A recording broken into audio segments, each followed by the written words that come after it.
In this video, we'll look at Prasarita Pradottanasana and how to get started with that pose.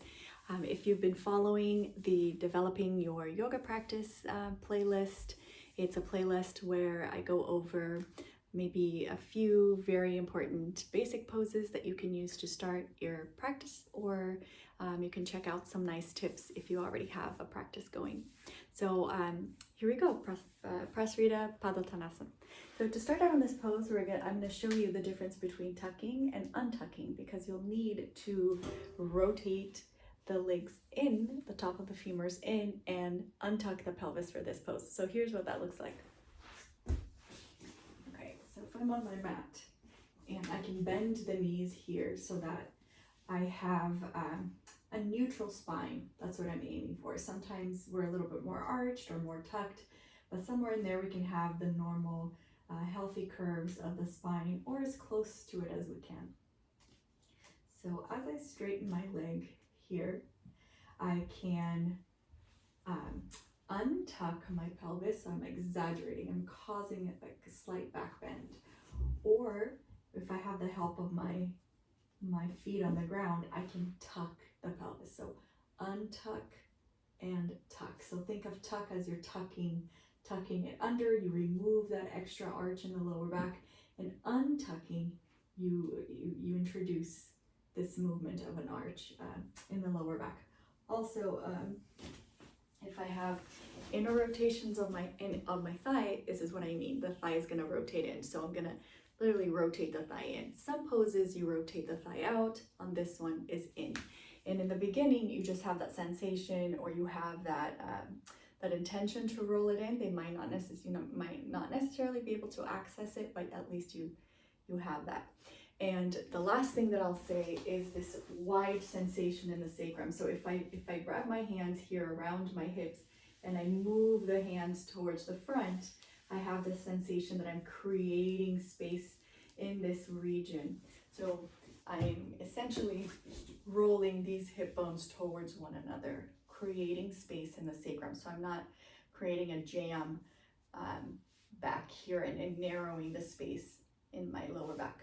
Okay, so with these three concepts, let's go into the pose.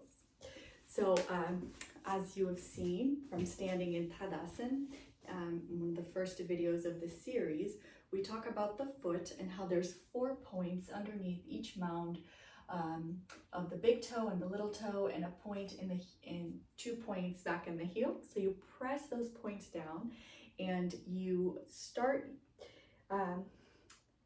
energizing the legs or activating the legs, and we pull out from here. So as if I could access these points in my inner thigh and pull them outwards, right? So the feet, I make sure that I am not rolling my ankles here. I am pressing all 4 points of the feet together, and then by pulling out from here, I widen my legs. So if you can, maybe put your hands on your outer thigh and then use the inner thigh to pull the inner thigh out, as if the way that the legs come to this position is by activating the inner thigh here and widening the feet. So I sit here for a minute and I breathe. I relax the eyes, the ears, the throat, maintaining that active quality of the legs. I'm pulling the kneecaps up, my legs are active. I'm not just resting the legs here, they're active and pushing into the floor, pushing the inner thighs out so that they maintain that integrity. Then I start folding forward here. Okay, and so in the beginning, what I'll do is I'll use a chair.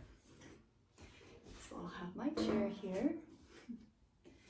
I'll come into my stance. Feet are facing away from me, and make sure that they are in line with one another. Sometimes it's a good idea to put a piece of tape on your mat so that you're making sure that the right foot isn't in front of the left foot.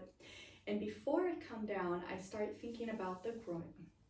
Before I start folding forward, I think of this crease here, right where the leg meets the torso, and I start releasing here. So release, so I can feel that I'm accumulating tension here, and I can release.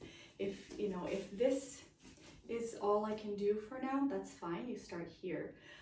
There's a video where I show you how to use Supta Padangusthasana B and with to lengthening the growth. I'll link that in the description. You can start there.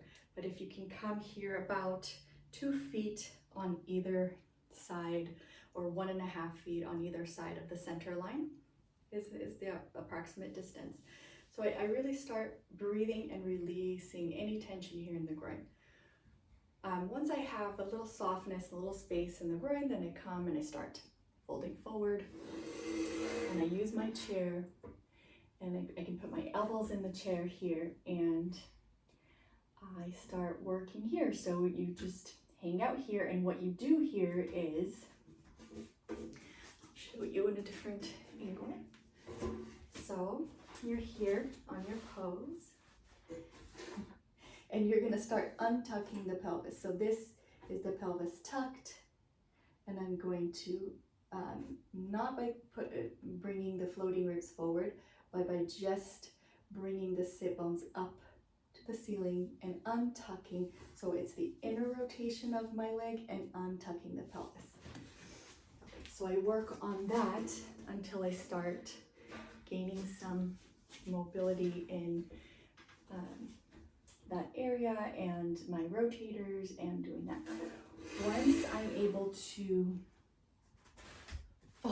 fold forward, I can use blocks and come down on the blocks, and eventually come down on my hands. And so what I'm doing here is I'm working on the legs, so my inner thighs pull my legs out, my feet are engaged, and the 4 points of the foot are pushing down and out. And I'm engaging really the inner thigh, and I'm untucking my pelvis here, and I work here. So it's not important in this pose to come all the way down. I think the better action of the pose really is working on untucking the pelvis and working the inner thigh and the feet, lifting the arches up and working here. And then, I can release my head and really never come down by rounding the back or losing that space here in the groin. So you're constantly inhaling, releasing the eye, the ear, the throat, releasing the space in the groin, and into that space you can come forward a little bit. Okay, this is Prasarita Pradottanasana. I hope this video helps you to improve a little bit on that pose and work the inner thighs. It's a really great pose with lots of benefits, and I hope it helps you. If you like it, please share, and see you in the next video.